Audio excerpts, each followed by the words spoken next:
ಈಗ ಎಲ್ಲ ನನ್ನ ಪ್ರೀತಿಯ ಅನ್ನದಾತರಿಗೆ, ಅಣ್ಣ ತಮ್ಮದಿರಿಗೆ, ಹಾಗೇನೆ ಎಲ್ಲ ನನ್ನ ಸೆಲೆಬ್ರಿಟಿಗಳಿಗೆ ಇಲ್ಲಿಂದ ಹೃತ್ಪೂರ್ವಕ ಧನ್ಯವಾದಗಳು. ವಯಸ್ಸಾಗಿಲ್ಲ, ವಯಸ್ಸಾಯ್ತು ಅಷ್ಟೇ.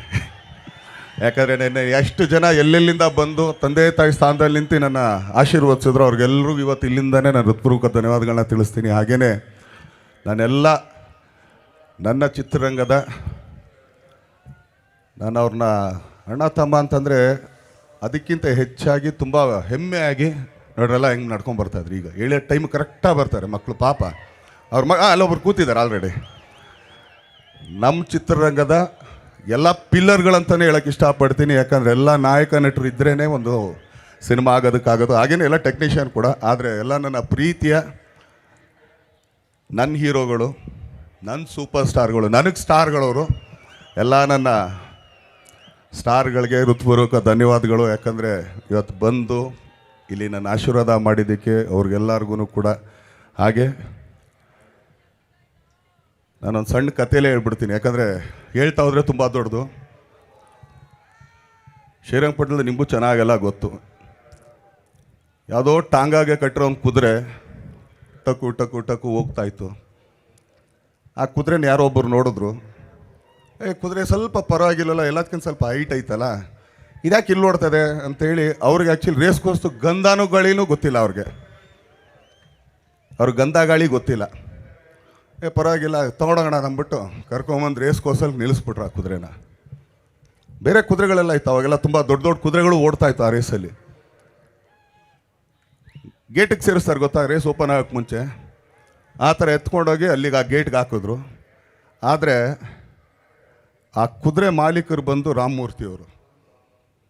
ಇವತ್ತು ಅದೊಂದೇ ಅಧಿಕಾರ. ಯಾಕಂದರೆ ಆ ಕುದುರೆಗೆ ಹೇಳೋಕ್ಕಾಗಲಿ ಬೈಯೋಕ್ಕಾಗಲಿ, ಈ ಕುದುರೆ ನಾನು ತಂದು ನಿಲ್ಲಿಸಿದೆ ಆ ರೇಸ್ಗೋಸ್ಗೆ ಅಂತ ಹೇಳೋ ಅರ್ಹತೆ ಯೋಗ್ಯತೆ ಇರೋದು MG ರಾಮಮೂರ್ತಿಯವ್ರಿಗೆ ಮಾತ್ರ, ಇನ್ಯಾರಿಗೂ ಇಲ್ಲ.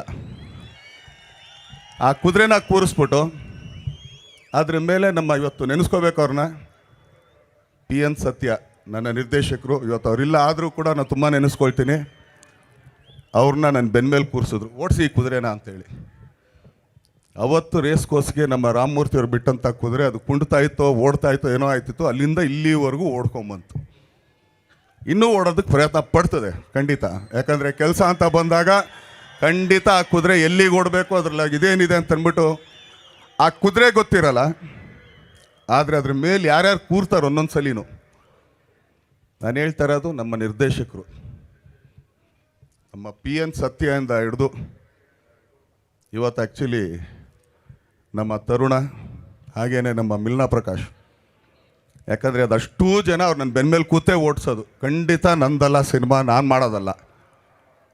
ಅವ್ರಿಗೆ ಆ ಕುದುರೆಗೆ ಯಾವಾಗ ಡೀಲ್ ಕೊಡಬೇಕು, ಕುದುರೆಗೆ ಯಾವಾಗ 4 ಏಟ್ ಹಾಕಬೇಕು, ಎಲ್ಲಿ ಸ್ಪೀಡ್ ಹತ್ತಬೇಕು, ಎಲ್ಲಿ ಸ್ಲೋ ಡೌನ್ ಮಾಡಬೇಕು, ಆ ಕುದುರೆ ಉಸಿರೆತ್ತಕ್ಕೆ ಎಷ್ಟೊತ್ತು ಜಾಗ ಕೊಡಬೇಕು ಅಂತ ಆ ಜಾಕಿಗೆ ಮಾತ್ರ ಗೊತ್ತಿರುತ್ತೆ, ಕುದುರೆಗೆ ಗೊತ್ತಿರಲ್ಲ. ಕುದುರೆಗೆ ಮಾತ್ರ ಓಡೋದಷ್ಟೇ ಗೊತ್ತು ಅದಕ್ಕೆ. ಸೊ ಅಲ್ಲಿಂದ ಹಿಡಿದು ಇಲ್ಲಿವರೆಗೂ ಓಡ್ಕೊಂಬಂದಿರೋದು. ನಾನು ಯಾವುದೇ ಒಂದು, ಅದು ಚಿತ್ರರಂಗ ಆಗ್ಬೋದು, ರಾಜಕೀಯ ಆಗ್ಬೋದು, ಇಲ್ಲ ಬಿಸ್ನೆಸ್ ಆಗ್ಬೋದು, ಶ್ರಮ ಅನ್ನೋದು ಒಂದಿದ್ರೆ ಅವ್ರಿಗೆ 25 ವರ್ಷನೋ ಸಕ್ಸಸ್ಸು ಇದು ಖಂಡಿತ.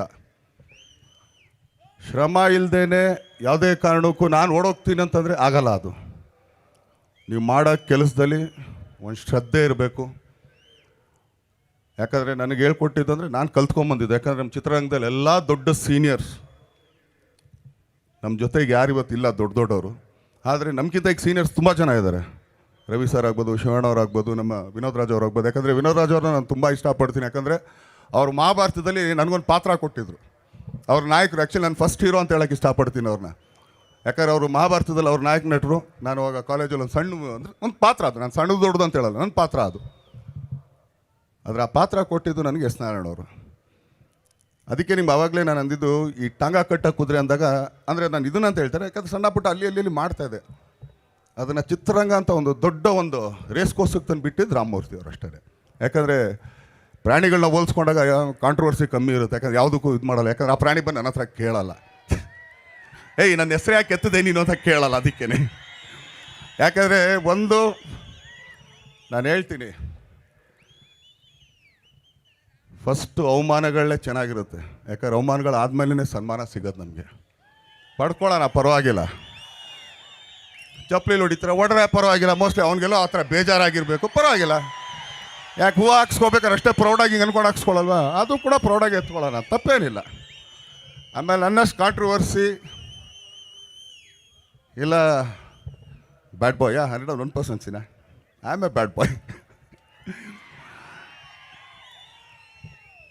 ಎಲ್ಲ ಏನಾಗುತ್ತೆ,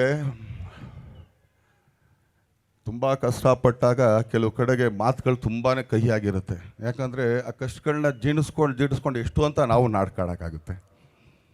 ಪರವಾಗಿಲ್ಲಮ್ಮ, ಹೂ ನಮ್ಮ ಅಂತ. ಯಾಕಂದ್ರೆ ನೀರು ಇಲ್ಲಿವರೆಗೂ ಬಂದಾಗ ಹೂ ಅನ್ಬೋದು, ಇಲ್ಲಿಗೆ ಬಂದಾಗ ಹೂ ಅನ್ಬೋದು, ಇಲ್ಲಿಗೆ ಬಂದಾಗಲೂ ಓಕೆ ಅನ್ಬೋದು. ಇಲ್ಲಿಗೆ ಬಂದಾಗ 3 ಸಲ ಎದ್ದೇಳ್ತೀವಿ ಗೊತ್ತಾ, 3ನೇ ಸಲಿಗೆ ಹಂಗೆ ನಂಬಿಟ್ಟು ಓದಿದ್ದೀವಿ ಗೊತ್ತಾ, ಅದೇ ಕೋಪ ಅಷ್ಟೇ. ಯಾಕಂದ್ರೆ ನಾನು ಬದುಕಬೇಕಲ್ಲ. ಅದು ಎಷ್ಟೊಂದು ಆಗ್ಬೋದು, ಫ್ಯಾಮಿಲಿ ಪ್ರಾಬ್ಲಮ್ಸ್ ಇರ್ಬೋದು, ಇನ್ನೊಂದು ಮತ್ತೊಂದು. ಬಟ್ ನಾನು ಇವತ್ತಿಗೂ ಹೇಳ್ತೀನಿ, ನಾನೆಲ್ಲ ಬದಿಗಿಡ್ತೀನಿ. ನನಗೆ ನನ್ನ ಸೆಲೆಬ್ರಿಟಿಗಳು ಮುಖ್ಯ, ನನಗೆ ಕೆಲಸ ಮುಖ್ಯ. ಅದು ಬಿಟ್ಟು ಇನ್ನು ಯಾರೇ ಆಗಲಿ ಏನೇ ಆಗಲಿ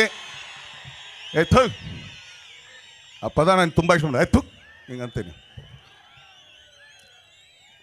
ಏನಕ್ಕೆ ಅಂತಂದರೆ ಅದಕ್ಕೆ ಯಾವುದಕ್ಕೂ ತಲೆ ಕೆಡಿಸ್ಕೊಳ್ಳೋಷ್ಟು ಟೈಮೂ ಇಲ್ಲ, ನನ್ನ ಹತ್ರ ಪುರ್ಸೊತ್ತು ಇಲ್ಲ.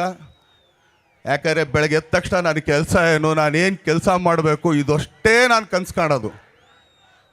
ಇವತ್ತು ಇವಳು ಇರ್ತಾಳ, ಇವಳು ನಾಳೆ ಅವಳು ಇರ್ತಾಳೆ. ಅವಳು ಯಾವಾಗಲೇ ನೀನು ಅಜ್ಜಿನ ಬಿಡೆ, ನಿಮ್ಗಳಿಗೆಲ್ಲ ತಲೆ ಕೆಡಿಸ್ಕೊಂಡು ನಾನು ಯಾಕ್ರೆ ಕೂತ್ಕೊಳ್ಳಿ. ನನಗೆ ನನ್ನ ಸಿನಿಮಾ, ನನ್ನ ಕೆಲಸ, ನನ್ನ ಮೇಲೆ ದುಡ್ಡು ಹಾಕ್ದಂಥ ನನ್ನ ನಿರ್ಮಾಪಕರು, ನನ್ನನ್ನು ಡೈರೆಕ್ಟ್ ಮಾಡೋಂಥ ನನ್ನ ಡೈರೆಕ್ಟ್ರು, ನನ್ನ ಟೆಕ್ನಿಷಿಯನ್ಗಳು, ಅವ್ರಿಗಷ್ಟೇ ನಾನು ಸೀಮಿತ. ಅವ್ರು ಕೆಲಸ ಮಾಡಿದ್ರೆ ಅವ್ರು ತೋರಿಸೋದು ನನ್ನ ಸೆಲೆಬ್ರಿಟಿಗಳಿಗೆ, ಅವ್ರೇನು ಮನೆಗೆ ಹಾಕ್ಕೊಳ್ಳಲ್ಲ. ಇದಕ್ಕೆ ನಾನೇ ಯಾಕೆ ತಲೆ ಕೆಡಿಸ್ಕೊಳ್ಳಿ? ಹೌದು ಅಲ್ವೋ? ಇಲ್ಲ 25 ವರ್ಷ ಇಷ್ಟೆಲ್ಲ ನಾನು ತಲೆಗೆ ಹಾಕ್ಕೊಂಡಿದ್ರೆ 25 ವರ್ಷ ನಾನು ಮೋಸ್ಟ್ಲಿ 10 ವರ್ಷಕ್ಕೆ ಓಡೋಗ್ಬಿಡ್ತಿದ್ದೇನೆ. ಎಲ್ಲರೂ ಅಯ್ಯೋ ನನ್ನ ಕೈಲಿ ಆಗಲ್ಲಪ್ಪ ಇದು ಅಂತ. ನಾವು ನನಗಿದಾಗಲೇಬೇಕು, ಇದು ಮಾಡಲೇಬೇಕು. ಯಾಕಂದರೆ ತುಂಬ ಇಷ್ಟಪಟ್ಟು ಕಷ್ಟಪಟ್ಟು ಸೋರಿಸ್ಕೊಂಬಂದಿರೋಂಥ ದಾರಿ ಇದು. ಇದು ಮೊನ್ನೆ ನಮ್ಮ ನಾವೆಲ್ಲ ನಮ್ಮ ಸೀನಣ್ಣ ನಾವೆಲ್ಲ ಇದಕ್ಕೆ ತಿರುಪತಿಗೆ ಹೋಗಿದ್ವಿ. ನೋಡಿ ಹಿಂಗೆ ಮಾತುಗಳು ಬರುತ್ತೆ ಅನ್ನೋಕ್ಕೆ. ಇದೇ ತಿರುಪತಿಗೆ ಒಂದಾನೊಂದು ಕಾಲದಲ್ಲಿ ಇಲ್ಲಿಂದ ಕೆಂಪಸ್ ಹತ್ಕೊಂಡು ಹೋಗಿದ್ವಿ ನಾವು. ಕೆಳಗಡೆ ಎಳ್ದು ಮೇಲ್ಗಡೆಗೆ ಇನ್ನೊಂದು ಮಾಡ್ಕೊಂಡೆಲ್ಲ ಮಾಡ್ಕೊಂಡು. ನಾನು ಆ್ಯಕ್ಚುಲಿ ಸಚಿಗೆ ನಮ್ಮ ಸೀನಣ್ಣಂಗೆ ಇಬ್ಬರು ಹೇಳಿದೆ, ನೋಡ್ರೆ ಇವತ್ತು ಇದೇ ದೇವ್ರ ದರ್ಶನ ಮಾಡೋದಕ್ಕೆ ಕೋಟಿಗಟ್ಟಲೆ ಕಾರಲ್ಲಿ ಬರ್ತಾ ಇದೀವಲ್ಲಯ್ಯ, ಹಂಗಾರೆ ಭಗವಂತನ ಹತ್ರ ನಾನೇನು ಕೇಳ್ಕೊಳ್ಳಿ, ಇನ್ನೇನು ಕೇಳ್ಕೊಳ್ಳಾಗತ್ತೆ? ಕೇಳೋದೇನಿಲ್ಲಪ್ಪ ನಂದು. ಧನ್ಯವಾದಪ್ಪ, ಇಲ್ಲಿವರೆಗೂ ತಂದಿದ್ಯಾ, ಥ್ಯಾಂಕ್ಸ್ ಅಷ್ಟೇ. ಇನ್ನೂ ನನಗೆ ಇತ್ಕೊಡೋದು ಏನಕ್ಕೆ ಕೇಳಿ? ನಾನು ಒಂದು ಕೆಂಪು ಬಸ್ಸಿಂದ ತಂದು ಕೋಟಿಗಟ್ಟಲೆ ಕಾರ್ ಮೇಲೆ ಕೂರಿಸ್ಬಿಟ್ಟು ಇಲ್ಲಿಗೆ ದರ್ಶನ ಕೊಡೋಕೆ ಕೊಡ್ತಿದ್ದಲ್ಲ, ಇನ್ನೇನೇ ನನಗೆ ಬೇಕು? ಹೌದೋ ಅಲ್ವ ಅಣ್ಣ? ಹೌದೋ ಅಲ್ವೋ? ಆದರೆ ಅದನ್ನು ತೊಗೊಳಕ್ಕೆ ನೀವು ಶ್ರಮ ಪಟ್ರಿ ಅಷ್ಟೇ. ಅಡ್ಡದಾರಿಗೆ ಕಾಲು ಹಾಕ್ಬೇಡ್ರಿ. ನಾನು ಇವತ್ತಿಗೂ ಹೇಳ್ಕೊಡ್ತೀನಿ ಎಲ್ಲರೂ, ಯಾಕಂದ್ರೆ ಅಕ್ಕ ತಂಗಿರಿದ್ರೆ ಬೇಜಾರು ಮಾಡ್ಕೊಬೇಡ್ರಿ.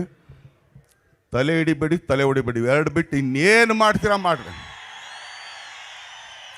ಯಾವ ನಿನ್ನ ಬಗ್ಗೆ 1000 ಮಾತಾಡಿದ್ರೆ ಅನ್ಕೊಂಡು ಹೋಯ್ತಾರಿ ನಿಮ್ಮ ಪಾಡಿಗೆ. ನೀವು ತಲೆ ಕೆಡಿಸ್ಕೋಬೇಡ್ರಿ. ಒಂದೇ ಒಂದು ದಯಲ್ಲಿ ಇಟ್ಕೊಳ್ರಿ, ನನ್ನ ಗುರಿ ಅಲ್ಲಿರ್ಬೇಕು. ಈಗಲೂ 25 ವರ್ಷ ಅಂದಾಗ ನಾನು ನನ್ನೇನು ಕೇಳಿದಾಗ ಯಾರಿಗೋ ಹೇಳ್ತಿದ್ದೆ, ಇನ್ನೂ 0ಲೇ ಇದ್ದೀನಿ ನಾನು ಅಂತ. ಯಾಕಂದರೆ ನನಗೆ ಅಷ್ಟೊಂದು ಅತಿ ಆಸೆ ನನ್ನ ಕೆಲಸದ ಮೇಲೆ, ನನಗೆ ಅಷ್ಟೈತೆ ನನ್ನ ಆಸೆ ಅದ್ರ ಮೇಲೆ. ನೀವು ತುಂಬ ಇಷ್ಟಪಟ್ಟು ನಿಮ್ಮ ಕೆಲಸಗಳು ಮಾಡಿರಿ, ಏನೇ ಮಾಡಿರಿ. ಇವೆರಡು ಕೆಲಸ ಬಿಟ್ಟು ಇನ್ನೇನು ಕಾರ್ ಮಾಡಿರಿ, ಖಂಡಿತ ಒಂದಲ್ಲ ಒಂದು ದಿನ ನಿಮ್ಗೆ ಜಯ ಸಿಕ್ಕೇ ಸಿಗುತ್ತೆ. ಎಲ್ಲ ನಾನು ಯಂಗ್ಸ್ಟರ್ಸ್ಗಳಿಗೆ ಹೇಳ್ಕೊಳ್ಳೋದು ಇಷ್ಟೇ, ಅವ್ರು ಯಾವುದೇ ಕೆಲಸ ಇರಲಿ, ನೀವು ಚಿತ್ರರಂಗ ಇರಲಿ, ಬಿಸ್ನೆಸ್ ಇರಲಿ, ಇನ್ನೊಂದಿರಲಿ ಮತ್ತೊಂದಿರಲಿ, ಮಾಡಿ. ಇವತ್ತಿಲ್ಲಿಗೆ ಕರ್ಕೊಂಬರೋದಕ್ಕೆ, ಇವತ್ತಿಲ್ಲೇ ಮಾಡೋದಕ್ಕೆ ಇದು ಯಾವುದೇ ರಾಜಕೀಯ ಸಮಾರಂಭ ಅಲ್ಲ. ಯಾಕಂದ್ರೆ ಎಲ್ಲ ಪಕ್ಷದವ್ರು ಇದ್ದಾರೆ ನೋಡಿರಿ. ಆ್ಯಕ್ಚುಲಿ ನಮ್ಮ ಉದಯಣ್ಣ ಇಲ್ಲೇ ಕೂತವ್ರೆ, ನಮ್ಮ ದರ್ಶನ್ ಪುಟ್ಟಣ್ಣವರಿದ್ದರು, ಅಮ್ಮ ಬಂದಿದ್ದರು. ಏನಕ್ಕೆ ಅಮ್ಮನ ಬಗ್ಗೆ ನಾನು ಅದೊಂದು ಹೇಳಬೇಕು. ನನಗೆ ಹೆತ್ತ ತಾಯಿ ಒಬ್ಳಾದರೆ ನನ್ನ ಬುದ್ಧಿ ಕಲಿಸಿದ ತಾಯಿ ನಮ್ಮ ಅಮ್ಮನೇ, ಅದು ಸುಮ್ಮಮ್ಮ. ಇದೇ ಅಪ್ಪಾಜಿ ಇದ್ದಾಗ ಅವ್ರ ಮನೇಲಿ ಮೋಸ್ಟ್ಲಿ ಅಬ್ಬಿ ಹೊಡೆದೋರೋ ಇಲ್ವೋ ಗೊತ್ತಿಲ್ಲ, ನಾನು 4 ಸಲ ಆ ಕೈಯಲ್ಲಿ 8 ತಿನ್ನಕ್ಕೂ ನನಗೆ ಭಯ ಆಗುತ್ತೆ. ಇವತ್ತಿಗೂ ಹೇಳ್ತೀನಿ ಕೇಳ್ರಿ, ನಂದು 4 ಬೆರಳು ಸೇರಿದ್ರೆ ಅದು 2 ಬೆರಳು ಆಗುತ್ತದು, ಅಷ್ಟು ದಪ್ಪ ಇದೆ ನಮ್ಮ ಅಪ್ಪಾಜಿ ಕೈ. ಭಯಡಂತ ಒಂದೇ ಒಂದು ಗೇಟ್ ಕೊಟ್ಟರೆ ಸಾಕು, ಒಂದು 15 ದಿನ ಹಿಂಗೆ ಹಿಡ್ಕೊಂಡು ಓಡಾಡ್ಬೇಕು ನಾವು. ಯಾಕಂದ್ರೆ ಯಾರಿಗೂ ಮುಖ ತೋರಿಸಲ್ಲ, ಆಯ್ಕಿರಲ್ಲ. ಅವತ್ತೆಲ್ಲ ನನಗೊಂದು ಪ್ರೊಟೆಕ್ಷನಾಗಿ ನಿಲ್ತಾ ಇದ್ದಿದ್ದೆ ಸುಮ್ಮಮ್ಮ. ಏನಾರು ಅಪ್ಪಾಜಿ ಯಾವುದೋ ಇದಕ್ಕಾದ್ರೂ ಬೈತಾ ಇದ್ರು ನನಗೆ, ಅವ್ರ ಮಧ್ಯದಲ್ಲಿ ತಡಿಯೋರು. ಯಾಕಂದ್ರೆ ಅವ್ರು ಒಬ್ಬರು ಮಾತು ಅಷ್ಟೇ ಅವ್ರು ಸ್ವಲ್ಪ ಕೇಳೋರು, ಕೇಳ್ತಾ ಇರಲಿಲ್ಲ ಅಂದರೂ ಸ್ವಲ್ಪ ಓಕೆ ಅನ್ನೋ ಲೆವೆಲ್ಗೆ. ಆದರೆ ಇವತ್ತು ಅಪ್ಪಾಜಿ ಸ್ಥಾನದಲ್ಲಿ ಅಮ್ಮ ನಿಂತು ನಂದು ಏನೇ ತಪ್ಪುಗಳಿರಲಿ, ಒಳ್ಳೇದು ಮಾಡಿದಾಗ ಯಾವತ್ತೂ ಹೊಗಳೋದು ಇಲ್ಲ ಅವರು, ಇವ್ನು ಕೊಂಬಂದ್ಬಿಟ್ಟು ಹೊಗಳಲ್ಲ ನಾನು ಅಂತ. ಬಟ್ ತಪ್ಪು ಮಾಡಿದಾಗ ಅಲ್ಲಿ ಯಾರೇ ಇರಲಿ ಏನೇ ಇರಲಿ ಅವ್ರ ಮುಂದೆ ಬೈದು ಬುದ್ಧಿ ಹೇಳಿ ಇದೆಲ್ಲ ಹಾಕೊಂಡು ಹಿಂಗೆ ಅಂತ ಹೇಳಿ ಕಳಿಸಿದೆ ನಂಗೆ ಸುಮ್ಮಮ್ಮ. ಸೊ ಯಾವತ್ತಿದ್ರೂ ಅವ್ರ ಮೇಲೆ ತುಂಬ ಹೆಮ್ಮೆನೆ. ಯಾಕಂದರೆ ಮೋಸ್ಟ್ಲಿ ಅಬ್ಬಿಗೆ ಎಷ್ಟು ಇದು ಮಾಡ್ತಾರೋ ಗೊತ್ತಿಲ್ಲ, ಅದ್ರ ಹತ್ರಷ್ಟು ನಮಗೆ ಮಾಡ್ತಾರೆ. ಅದಕ್ಕೆ ಅಬ್ಬಿಗೆ ಹೊಟ್ಟೆ ಉರಿ ಬರ್ಬೋದು, ಪರವಾಗಿಲ್ಲ. ಯಾಕಂದ್ರೆ ನನ್ನ ತಮ್ಮ ನಾವು ತಾಗ್ಬೋದು, ಪರವಾಗಿಲ್ಲ ಓಕೆ ಅಂತ. ಸೊ ಅದೇ ಥರ ನನಗೆ ಚಿತ್ರರಂಗದಲ್ಲೆಲ್ಲ ಹಿರಿಯರು ಕೂಡ ಆಶೀರ್ವಾದ ಮಾಡ್ಕೊಂಡು ಅವ್ರ ಜೊತೆನೇ ಎತ್ಕೊಂಡು ಇಷ್ಟೆಲ್ಲ ನಮ್ಮನ್ನು ಸಹಿಸ್ಕೊಂಡು ನಾನಿವತ್ತು ಈ ವೇದಿಕೆನ ಒಂದಕ್ಕೆ ಉಪಯೋಗಿಸ್ಕೊಳ್ಳೋಕೆ ಇಷ್ಟಪಡ್ತೀನಿ. ಈ 57-58 ಸಿನಿಮಾಗಳಲ್ಲಿ ನಿರ್ಮಾಪಕರಾಗ್ಬೋದು, ನಿರ್ದೇಶಕರಾಗ್ಬೋದು, ನನ್ನ ಜೊತೆ ಕೆಲಸ ಮಾಡಿದಂಥ ನಾಯಕ ನಟಿಯರಾಗ್ಬೋದು, ಕ್ಯಾಮ್ರಾಮ್ಯಾನ್ಗಳು, ಟೆಕ್ನಿಷಿಯನ್ಗಳು, ಲೈಟ್ ಬಾಯ್ ಆಗ್ಬೋದು, ಇವರೆಲ್ಲರಿಗೂ ಇವತ್ತು ಈ ವೇದಿಕೆಯಿಂದ ನಾನು ಕೇಳ್ಕೊಳ್ಳೋದೊಂದು. ಯಾಕಂದರೆ ನಾನು ಯಾವತ್ತೂ ಅದನ್ನು ಕೇಳಿಲ್ಲ, ಕೇಳೋದು ಇಲ್ಲ. ಆದರೆ ಗೊತ್ತಿಲ್ಲದೇನೋ ಅವ್ರಿಗೇನಾದ್ರು ನೋವು ಮಾಡಿದರೆ 25 ವರ್ಷದಲ್ಲಿ ದಯಮಾಡಿ ನನ್ನ ಕ್ಷಮಿಸಿ ಅಂತ ಅಷ್ಟೂ ಜನಕ್ಕೆ ನಾನು ಕೇಳ್ಕೊಳ್ತೀನಿ. ಯಾಕೆ ಅಂತಂದರೆ ಗೊತ್ತಿಲ್ಲ, ಯಾವುದೋ ಒಂದು ತಪ್ಪು ಕೆಲಸನ ಏನೋ ಅವ್ರಿಗೆ ನನಗೆ ಬೇಜಾರು ಮಾಡಿರ್ತೀನೇನೋ, ದಯಮಾಡಿ ಅದನ್ನೆಲ್ಲ ಹೊಟ್ಟೆ ಹೋಗ್ಕೊಂಡು ಹಿರಿಯರು ಆ್ಯಕ್ಚುಲಿ ಆಶೀರ್ವಾದ ಮಾಡಿ ಎಲ್ಲ ಹಿರಿಯ ಕಲಾವಿದರು. ಯಾಕಂದರೆ ಚಿತ್ರರಂಗ ಅನ್ನೋದು ಒಬ್ಬರಿಂದ ನಡೆಯೋಂಥದ್ದಲ್ಲ, ಎಲ್ಲರೂ ಕೈ ಜೋಡಿಸಿದ್ರೇ ಚಿತ್ರರಂಗ ಆಗೋದು. ಇದು ನಾನು ಅಂತ ಅಂದ್ಬಿಟ್ರೆ ಮುಗೀತು, ಅವತ್ತೇ ನಮ್ದು ಲಾಸ್ಟ್ ಅಂತ. ಇವತ್ತೇನು ಇಲ್ಲಿಗೆ ಇದ್ದೀವಿ, ಏನಕ್ಕೆ ಇಲ್ಲಿಗೆ ಅಂತ ಅನ್ನೋದಕ್ಕೆ ಈಗ ನಾನು ಸಚ್ಚಿಗೆ ಹೇಳೋಕ್ಕೆ ಇಷ್ಟಪಡ್ತೀನಿ. ಯಾಕಂದರೆ ಆತ ಇಲ್ಲಿಗೆ ಮಾಡಬೇಕು, ಇಲ್ಲಣ್ಣ ನನಗೆ ಕೊಡ್ಬೇಕು, ನಾನೇ ಮಾಡಬೇಕು ಇದನ್ನು. ನಾನಂದೆ ಬೇಡ ಚಿನ್ನ, ಮೊನ್ನೆ ತಾನೇ ಬರ್ಡೇ ಮುಗಿಸ್ಕೊಂಡಿದ್ದೀನಿ, ಬೇಡ ನನ್ನ ಕೈಲಿ ಆಗಲ್ಲ ಕಣೆ. ಇಲ್ಲ ನಾವು ಇಲ್ಲೇ ಮಾಡಬೇಕು. ಹೌದು, ಅದಕ್ಕೊಂದು ಹೇಳ್ತೀನಿ ಏನಕ್ಕೆ ಅಂತಂದರೆ, ನಾವು ಕರ್ನಾಟಕದಲ್ಲಿ ಯಾವ ಮೂಲೆಯಲ್ಲೇ ಸತ್ರು ನಮ್ಮನ್ನು ಸುಟ್ಟಾಗ ಎತ್ಕೊಂಬಂದು ಪಶ್ಚಿಮವಾಯಿಗೆ ಹಾಕೋದೇ ಹೊರತು ಇನ್ನೆಲ್ಲೂ ಹಾಕಲ್ಲ ನಮ್ಮನ್ನು. ಹೌದೋ ಅಲ್ವೋ? ಅವ್ನು ಬೆಂಗಳೂರಲ್ಲಿ ಸಾಯಲಿ, ಮೈಸೂರಲ್ಲಿ ಸಾಯಲಿ, ಇನ್ನೊಂದು ಕಡೆ ಸಾಯಲಿ, ಮತ್ತೊಂದು ಕಡೆ ಸಾಯಲಿ, ಈ ದೇಹ ಇಲ್ಲೇ ಆ್ಯಕ್ಚುಲಿ ಬೂದಿಯಾಗಿ ಹೋಗೋದಕ್ಕೆ ಅದಕ್ಕೆ ಯಾಕ್ರೆ ಇಷ್ಟೊಂದು ಯೋಚನೆ ಮಾಡ್ಬೇಕು, ನಡ್ರೆ ಇಲ್ಲೇ ಮಾಡೋಣ ಅಂತಂದ್ಬಿಟ್ಟು. ಆದ್ದರಿಂದ ಅದೊಂದು ವ್ಯಾಮೋಹ ಇಲ್ಲಿದ್ದು ಪಟ್ಟಣಕ್ಕೆ ನಮಗೆಲ್ಲ ಇರೋದು.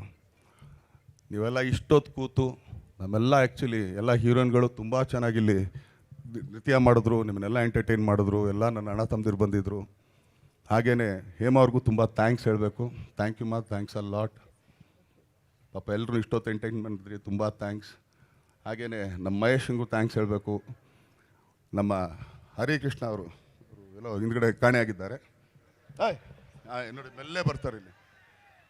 ಯಾಕಂದರೆ ಅವರು ನಮ್ಮ ತರುಣ, ಇವರೆಲ್ಲ ಸೇರಿ ಇವತ್ತು ಈ ಪ್ರೋಗ್ರಾಮ್ ಮಾಡಿದ್ದಕ್ಕೆ ಇಷ್ಟು ಜನ, ನೀವೆಲ್ಲ ಇಷ್ಟೊತ್ತಾದರೂ 11:30 11:45 ಆದರೂ ಕೂಡ ಕಾಯ್ತಾ ಇರೋದಕ್ಕೆ ನಮ್ಮಿಂದ ಏನಾದ್ರು ತಪ್ಪಾಗಿದ್ರೆ ದಯವಿಟ್ಟು ಕ್ಷಮಿಸಿ, ಕಾಯಿಸಿದ್ದಕ್ಕೂ ಕೂಡ ಕ್ಷಮಿಸಿ. ನಿಮ್ಮ ಪ್ರೀತಿ, ಪ್ರೋತ್ಸಾಹ, ಬೆಂಬಲ, ಆಶೀರ್ವಾದ, ನೀವು ಹಾಕೋ ಒಂದೊಂದು ಅಗಳು ಕೂಳು ಕೂಡ ನಮಗೆ ತುಂಬ ಮುಖ್ಯ. ಎಲ್ಲ ಕನ್ನಡ ಚಿತ್ರರಂಗದೆಲ್ಲ ನಮ್ಮ ಯಂಗ್ಸ್ಟರ್ಸ್ಗಳಿಗೆ ಎಲ್ರಿಗೂ ನಿಮ್ಮ ಪ್ರೀತಿ ಇದೇ ಥರ ತೋರಿಸ್ರಿ. ಅವ್ರುಗಳಿಗೂ ನಿಮ್ಗಳ ಸೇವೆ ಮಾಡೋದು, ಅವ್ರ ಅಭಿನಯದಿಂದ ನಿಮ್ಮನ್ನು ಮನೋರಂಜಿಸೋಂಥ ಅವಕಾಶ ಅವ್ರಿಗೂ ತುಂಬ ಎತ್ಕೊಡಿ ಅಂತ ಹೇಳ್ತೀನಿ.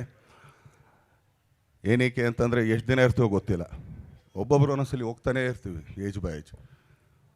ಎಲ್ಲರೂ ಅವ್ರವ್ರದ್ದೇ ಆದಂಥ ಒಂದು ಸ್ಥಾನಗಳು ಮಾಡ್ಕೋತಾರೆ. ಅವ್ರಿಗೆಲ್ರಿಗೂ ಒಳ್ಳೆಯದಾಗಲಿ. ನಿಮ್ಮೆಲ್ಲ ಪ್ರೀತಿ, ಪ್ರೋತ್ಸಾಹ, ಬೆಂಬಲ, ಆಶೀರ್ವಾದ ನನ್ನಂಥ ಸಣ್ಣ ಸಣ್ಣ ಕಲಾವಿದರಿಗೆ ಕೊಡ್ರಿ, ಹರಿಸಿ, ಬೆಳೆಸಿ ಅಂತ ಕೇಳ್ಕೊಂಡು ಇವತ್ತು ನಿಮ್ಮೆಲ್ಲ ಪಾದಾರವಿಂದಿಗೆ ನಾನು ಇಲ್ಲಿಂದನೇ ನಮಸ್ಕಾರ ಹೇಳ್ತೀನಿ. Thank you.